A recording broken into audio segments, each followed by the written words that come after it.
Hello and welcome to Marbella with him and her. He is PJ Lopez and she is Hannah Murray. Episode 12. Here we are again. And we've got lots to talk about. We have. It's been a busy week. Yes, we've packed a lot in this week, haven't we? Yeah.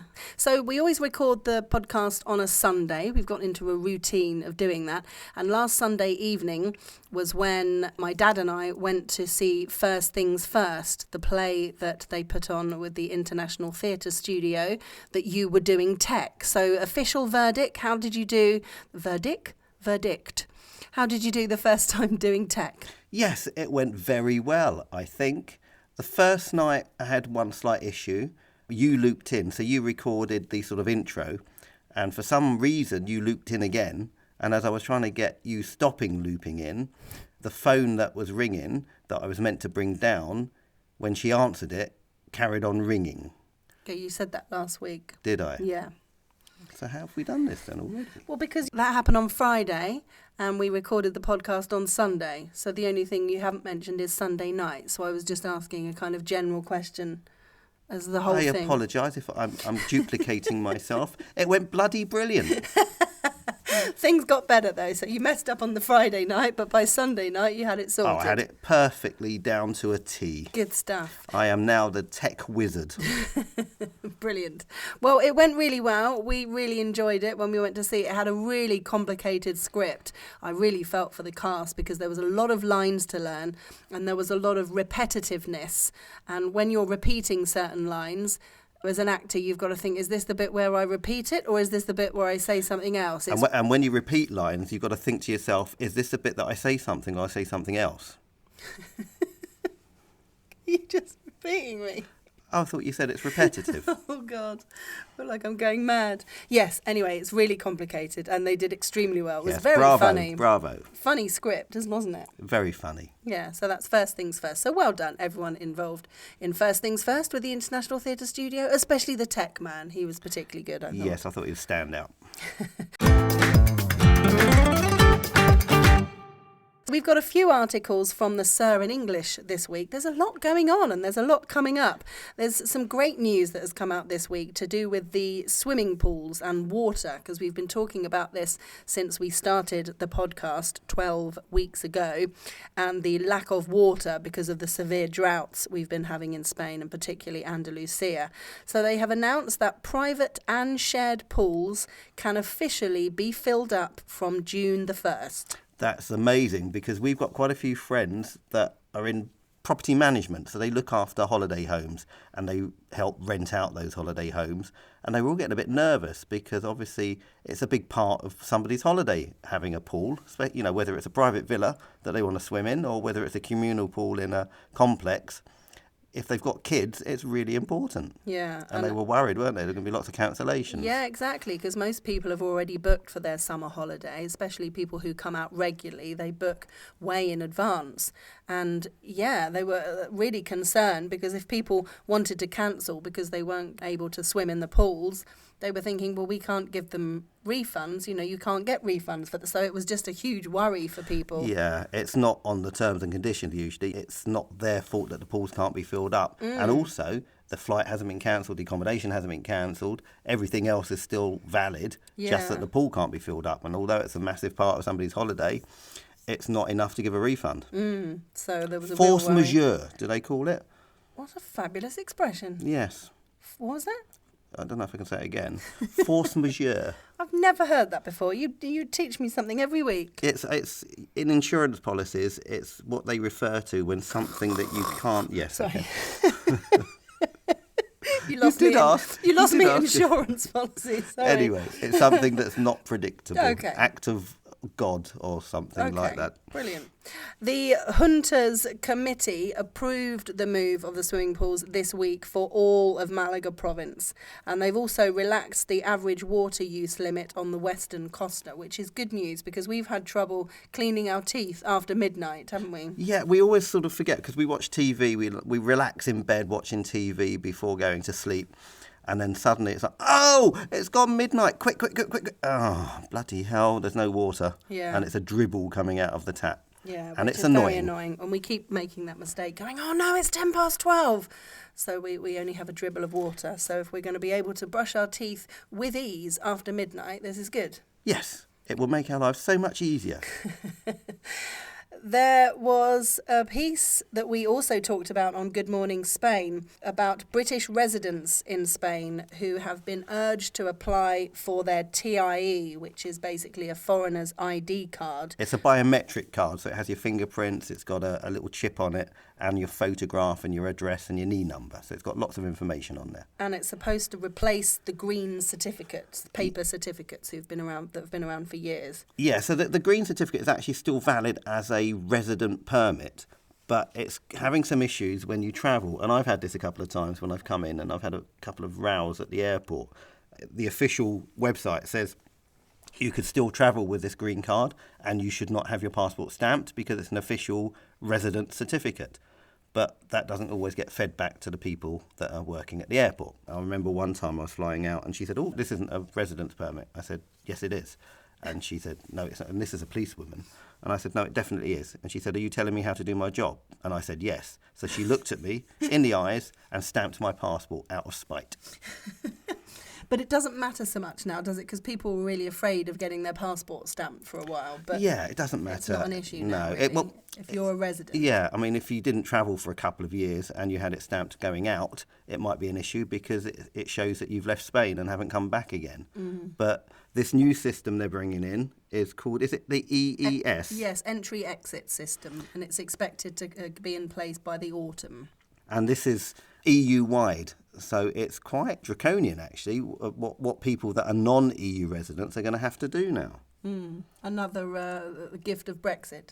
No, it is for people from the UK, yes, because obviously they're not now part of the EU. But, I mean, this would apply to people coming in from the US and all other countries as well. But, you know, they're going to ask for a lot of information when you come in, like fingerprints, and they're going to take photographs of you, and they're going to ask where you're staying and when you're leaving, and plane tickets and all sorts of things like that. So it's quite a lot of information that they want from people. Yeah. I believe that you only do it once, so you don't have to do that every time you come in, but the first time you come in is when you're going to have to do that. Well, to be fair, that's similar to when you go to the US. Yes. Every time, as a European, when you go to the US, they say, you know, how long are you here for? Where are you staying? What's the purpose of your visit? It's exactly the same. Yeah. Yeah, okay. The main kind of message is if you are a resident of Spain, make sure you get your TIE card as soon as possible. We'll see if we can find the link to the website where you make an appointment. Yeah, you can just make an appointment online. Or if you can't be bothered with all of that, speak to a gestor. Yeah, there's some people that specialise in it. And Malaga Airport, this was fascinating, and scary. Yeah, is preparing an air taxi service with pilotless drones. So that's the aim. One day they will be pilotless. They won't be from day one because that would be extremely dangerous, and I don't think anybody would try that. Even us. I'm not going to try it when it has got a pilot. Same. So test flights are apparently going to be happening in mid-2025. So they're like little drone things. They're bigger than a drone, obviously, because the drone's a little tiny thing, but that's what they're referred to. But it will get you from Malaga to Marbella in 15 minutes. Yeah, it's like door-to-door service, basically. In quicker time. In much quicker time. It's going to go to Granada as well, and they reckon it's going to take 50 minutes to go to Granada. Wow. And I think they're going to trial it to Granada first before anywhere else. Well, I'm happy for other people to trial it before us as well. I don't feel the need to be like one of the first to try these things. No, definitely not. Well, I mean, look at these pilotless cars. Like, how many of them are crashed already? Really? Yeah. Oh, no. Yeah, see, I'm not, no. Yeah, I think I might just still get the bus. Yeah, exactly. Still get the bus? When did you get the bus? I did when I went to England last time. You made me get up and get the bus at 7:30 in the morning. It was quite early, wasn't it? I didn't make you. You said you were happy to. What you meant to say? No, darling, of course I'll take you. Oh, I would have taken you. Of course I would have taken you. So we've had a lovely week, which is still ongoing, with a friend who has arrived from Holland. I say a friend, it's a lady who I haven't seen for 31 years. Yes, I'm that old. So you're older than 31. I know, I'm older than 31. It comes from a childhood holiday, basically. So I made friends with kids in the pool. as you do at a campsite, and then the parents meet and become friends and the families have dinner together. And basically this lady and my mother became pen friends and got really close. She's from the Netherlands and my mum being in the UK, and they used to write to each other for many years. And when my mum passed away, Marley was really sad and wanted to come and see me and my dad and spend time with us. So she's here and she's brought a friend with her, and they're staying in San Pedro, and it's been so nice to see her. We've felt this really special connection, haven't we? She's a lovely lady, and they're staying in a beautiful place, aren't they? Yeah, so we've always wondered what this place is like, and I went there today as well to see her this morning. Basically, when you're standing in San Pedro, you know where Guayaba is, so it's really near Guayaba, right next door to Guayaba, which isn't open just yet, the beach Chiringuito. They look like townhouses around a swimming pool. Right on the beach. There's a gate that takes you straight onto the beach, and it's right next to the Playboy Club. So we did warn them that if they wanted a late night drink, possibly not to pop in there. Yes, it's not a normal club. So It's should nice. we put a link to the Playboy Club? No, okay. No, definitely not. We went on the first night when they arrived to La Fria, which is quite close to where we live. It's which our is closest restaurant, I would say. Yes, it is. We love it there. Cheap and easy, cheap and cheerful. And The it's official tapas. name is a cerveceria, isn't it? Yes. Which is a beer and tapas place, essentially. Yeah, And wine and stuff. But I don't know Yes. why it's called a cerveceria, but because you get beer there. you do get beer there. It's always busy, and the food is delicious. We love the food there. It's one of the busiest restaurants, I think, on that strip, always. I Yeah. mean, it's always got people outside. And it used to be right in the middle of town, didn't it? Yeah, And they've then moved the location. For some reason, they just decided to move from where they were down to this location. Because this location where they are has been a few different things in the past. It was an Italian restaurant and wine bar. Yeah, it's never worked in other No, things, have but it? it's really worked for them. And they've Yeah. brought a new sort of clientele down. They've brought a lot of traditional Spanish people that come down now, and you see them eating and drinking there. So, yeah, it's lovely. It is traditional Spanish, and it's no frills, isn't it? It's not like a fine dining restaurant. It's Oh, no, a cheap and it's cheerful tapas. bar. But, yeah, great. And she brought some little sweet treats for us from the Netherlands. These Dutch sweets, which are licorice flavour, I like. which are very famous in Holland, in the Netherlands. I ate a dog the other day. Oh, don't say that. It was in the shape of a dog. Okay. We had some Tony's chocolate. Hey, I don't Tony, I was think waiting for you I've to seen say that. It's still in the fridge. I haven't eaten it. Yeah, it's famous. I don't know why it's a Dutch thing, but Tony's chocolate is really Hey, famous. Tony! Exactly. Is that right now? I knew you were going to yeah. say that, yeah. And we had some stroopwafels. I beg your pardon? I don't know how you say it. I mean, it sounds... Biscuits. Yeah, stroopwafels. And they are, kind of caramelly. They're so good. They're just Yeah, sticky only allowed one caramel at a waffles, time. aren't they? Yeah. No, you No, don't put us tell on everyone rations, but that was after you had 3 in one day. I didn't have 3 in one go, though. I You spread told them me out. when we had them, you said, no, you're only allowed 1. So I went, okay, no problem. Yeah, Then I 'cause saw they're that there's really quite a few sweet. gone. And I said, how many have you had? You said 3, but But they weren't all at one time, not in one sitting. They're don't sweet. trust Hannah when there's You- sweet things around. That's you only all I need can one. say. One is enough. We had a lovely evening on Thursday. We went to Air by Breathe. Air is a rooftop bar. Yeah, so they've got quite a few things. They've got the bakery downstairs, haven't they, which is Mm-hmm. a cafe and coffee bar and sort of lunch place. Then they have Breathe, which is their main restaurant, fine dining and cocktails and things. And this is a relatively new, I think it's a couple of years it's been open.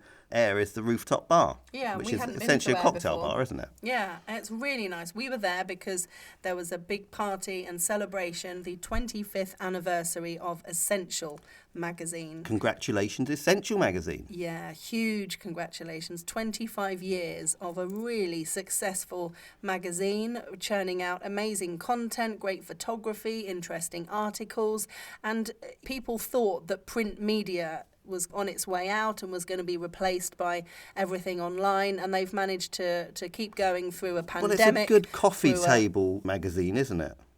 Mm-hmm. Sorry, did I just cut in? Yes, totally. Sorry, did I get bored? Oh, mean, I was in the flow. Okay, carry on. Yeah, no, I'm just congratulating them for continuing not only through a pandemic, but before that a crisis, the big property crash. They've done really well to keep going through those two major setbacks in any business. And they are trying to digitise a bit more now, aren't they? So they are becoming a bit more online, but they're still printing. And Yeah. I think that if they can keep doing that, it's great, because I think they have it at all the main hotels, don't they? Like the Marbella Club and Nobu and things like that. So it's quite sought after. Yeah. So well done to Ian and Andrea. A massive achievement and congratulations. And they had a massive cake, didn't they? Which we didn't... Well, it wasn't a cake. What was it exactly? It was lots of chocolates made by Jason at Mayan Monkey Mijas. Yes. He does handmade chocolates. Great place to visit if you go up to Mijas Pueblo. More on Mijas Pueblo later. So we're feeling a little bit like groupies of Diva Fever. Two lovely singers, Melissa and Tony. And we've been following Melissa Carver for years, haven't we? Yes, because she did sing with somebody else for a while when she first started singing live music. Yep, she did a lot with Johnny G. They started doing singing together, and then she's branched off on her own. So she does a lot of gigs on her own, and she also does a lot of gigs now with Tony. And together they are Diva Fever, and they're so good. Oh, great voices. The and harmonies, fun as well. Yeah, and they do a really great range of music. They did a lot of R&B at this party on Thursday night, which was fabulous. It was all like 90s R&B. It was great. Yeah, really good fun. And you said we're groupies because we saw them again the day after, didn't we? We saw them the following night at the Live Lounge in La Sala. So with friends over who like a dance, we thought, well, the place to be if you want to have a dance and some nice food and a bit of atmosphere, definitely La Sala. So we had dinner on the terrace, which was really nice, and Marley kept saying, look, because there was a constant stream of people arriving for dinner and everybody's all dressed up, everyone looks so glamorous, and she couldn't believe it. She's like, wow, this really is the place to be. So there you go. It was, and we were in the place to be. We were, and I had my favourite there. I go through phases of favourites, and my current favourite on the menu at La Sala is the chicken Milanese. It's so good. Yeah, it is good. I would have had it, but I did have it earlier in the week somewhere else, so I thought that was a little bit much. Yes, so I have my other favourite there, which is the ribs. Yeah, you enjoyed them too. I did. Yes. So we went into the Live Lounge, and Diva Fever were singing, and they're so entertaining. There was quite a few hen nights, weren't there? Girls dressed up as brides, having a great time. Yes, standing on chairs with sparklers and things. Yeah, oh, it was brilliant. Such a great night out. On Saturday, we took a trip to Mijas Pueblo. I had a look online, and there was Sabor a Malaga, which is Taste of Malaga. It was a food and drink festival of local food and drink, and that was really good. Yeah, it travels around, actually, the Sabor de Malaga. I think they have one in San Pedro sometimes. There's one in Marbella. Yeah. It literally travels around different places, but it happened to be in Mijas, which was quite handy because we wanted to go there. So you can sample lots of things. There's lots of cheese to sample. They did like a mini gin and tonic for $2.50 in a small glass. They were local gins made in Malaga. Yeah. So we tried some of that. I thought it was a really lovely idea, the wine tasting, just €2 to basically get a shot of wine, but you sip it obviously, but it's that kind of serving, which I thought was nice, just so you can try. Yeah, it was quite interesting to see some local products there. I've never had wine from Manilva before. No. Not sure I'll have wine from Manilva again. But it was an experience. Yes, it was nice. The lady was lovely. And I bought a bottle of coconut liqueur. You wouldn't imagine it was coconut. It was a kind of brown, it looked a bit like whiskey. And he said, "You want to try some of this?" And I said, "Oh, no, thank you." And my friend tried it and said, "Oh, it's lovely, it's coconut." And I said, "Oh, coconut? I didn't know that." And tried it, and oh, really good. You could actually rub it on your body in the sun, I think. It smells like a bit of a waste. Smells like Tropicana. It does. I'd rather drink it. We have been watching Fortune Hotel this week with Stephen Mangan, who's a great actor. I think he's really funny. It's really good. It's got kind of Traitor vibes about it, hasn't it? Yeah, it's very similar to Traitor, actually. Sort of a different concept, obviously, but there's elements of it for sure. Yeah, so you have couples who might not be couples, they could be brother and sister or two friends or mother and daughter or whatever. Each pairing has a suitcase, most of which are empty. I don't think it's a suitcase, it's a briefcase. Briefcase, that's it, thank you, briefcase. Most of which don't have any money in. One of them has £250,000 and one of them has a, what's it called? It's, I can't remember what they call it. I can't remember what they call it, but a card that means you're going to be out the game. And you kind of go through tasks and have to swap cases with people when you don't know what's in the case. So everyone's got their ideas of who they think's got the money and who they think's got the card that makes you get out of the game. I can't remember what it's called. Anyway, it's great fun. It's really interesting seeing all the games at play. Very similar to Traitors. We're loving it. Yes, it's good fun and it's interesting to see. You sound like you're taking the mick. I'm not taking a mick. When you're like, yes, it's good fun. No, because I wanted to say something about the contestants, but I don't want to be rude about the contestants. But some of them are stupid. Yeah, that's kind of rude, but I guess you don't have to say which ones. No, but yes, some of them are really stupid. Yeah, I agree with you there. And check me out, staying up till 1:30, watching the boxing with you last night. Yeah, we watched Tyson Fury. And Usyk. Yes, Alexander Usyk. Who won? He did. On a points decision. Come on, we can say a bit more than No, that. he won on a points decision. It was very close, and he nearly knocked Tyson Fury out. Oh, he was wobbling all over the place, wasn't he? Literally. But he stayed up. The referee, I think, did him a big favour because he gave him sort of like a standing 8 count, and that sort of got his breath back. And then just as they were about to start again, the bell went, which gave him another rest. But then he came back up and he was fighting again. He was a bit vulnerable, obviously, but yeah, it was really good to watch. Really exciting. It was really close. Really close. I'm not sure how I feel about Tyson Fury. I mean, obviously he's British, so I wanted him to win over Usyk. But Tyson might be listening to this. Oh, sorry, love you, Tyson. I wouldn't want to get on the wrong side of him, but he's quite the showman, isn't he? That's what he's all about. Yeah. That is Tyson Fury. He is the showman. I don't mind a showman, but it comes across as quite arrogant, which I don't really like. Yeah, but there's arrogant and there's he's showboating, basically. Showboating. Okay. Yeah. Okay. I've bumped into Tyson Fury, literally. Really? Yes, after a golf event for La Sala. We were obviously having our after drinks and whatever, and I can't remember, I came running out to do something, and he was coming in to La Sala, and it was just after a fight, and he was... Are you sure that wasn't Anthony Joshua? No, it was Tyson Fury. I know the difference between Anthony Joshua and Tyson Fury. I know, they look really quite clearly. No, it's just I remember Anthony Joshua's been... No. Okay, it was Tyson Fury, because he used to train at the gym opposite. Yes. So he was coming in, and I bumped him. It was just after a fight, and I said, I had a few drinks, so I just said, you definitely won that. I think it was a draw. The fight was a draw, and I said, you had that. Yeah, it was yours. There was no way that was a draw. And he's like, oh yeah, thank you. But he was huge. Yeah. The size difference is insane.